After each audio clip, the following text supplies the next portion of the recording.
जादू, यकीन और हल। मुआशरे में बहुत सी तब्दीलियाँ आ रही हैं। उनमें एक तब्दीली ये भी है कि बहुत से मामलात में लोगों ने अपनी नाकामी और अपनी मुश्किल का इल्ज़ाम जादू पर लगा दिया है। वो समझते हैं कि हमारा तो कोई कसूर नहीं है, ये दुश्मनों का किया धरा है।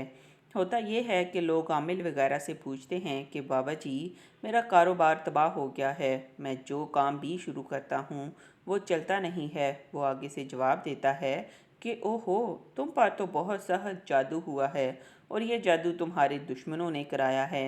वो तो चाहते हैं कि तुम जिंदा ही ना रहो।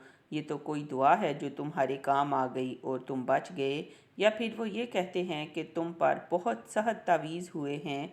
दुश्मन चाहता है कि तुम्हारा जोड़ जोड़ इलादा हो जाए। तुम्हें तो कोई दुआ बचा गई है। ये दो जुमले स्टैंडर्ड हैं, जहाँ भी चले जाएं ये जुमले सुनने को मिलेंगे। जब जहन में ये बात बैठी हो कि मेरा कसूर नहीं है, तो फिर ये जुमले दिल को लगते हैं। जब बंदा हक़ाइक़ से फ़रार इख्तियार करता है तो आमिल लोगों के हाथ लग जाता है और वो इसका फ़ायदा उठाते हैं। गहराई में जाकर देखा जाए तो पता चलेगा कि 10,000 आदमियों में चंद लोग ही होंगे जिन पर वाकई ही जादू हुआ होगा। बाकी लोगों के साथ जादू वाला मामला नहीं होगा। वो लोग जो ये कहते हैं कि हम पर जादू हुआ है, अगर उनको ये कहा जाए कि जब तुम पर अच्छे दिन थे तो क्या उस वक़्त भी किसी ने जादू किया था, उनके पास इसका कोई जवाब नहीं होगा। बल्कि वो ये कहेंगे कि आप सल्लल्लाहु अलैहि वसल्लम पर भी तो जादू हुआ था।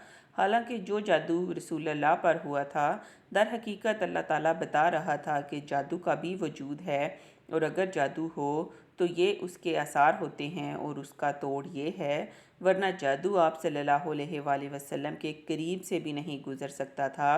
अल्लाह ताला फरमाता है कि कोई आदमी किसी को नुकसान नहीं पहुंचा सकता अगर मैं ना चाहूँ, और कोई किसी को फ़ायदा नहीं दे सकता अगर मैं फ़ायदा ना देना चाहूँ। जब अल्लाह ताला ने एक बात वाज़ेह बयान कर दी तो फिर हमें जादू से खौफज़दा होने की क्या ज़रूरत है। जादू तो अल्लाह ताला के मातहत है। अल्लाह ताला से आगे तो कोई चीज़ नहीं है। अपना ईमान पुख्ता करने की ज़रूरत है, क्योंकि जब ईमान पुख्ता होता है तो फिर बंदा खौफज़दा नहीं होता। जब खौफज़दा नहीं होता तो फिर हालात से लड़ने की ताकत आ जाती है और कुछ अरसे के बाद हालात बेहतर हो जाते हैं।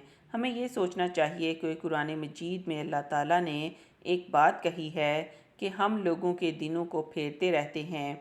हर इंसान पर अच्छे दिन भी आते हैं और बुरे दिन भी। अगर अच्छे दिन चले गए हैं तो बुरे दिन भी नहीं रहेंगे।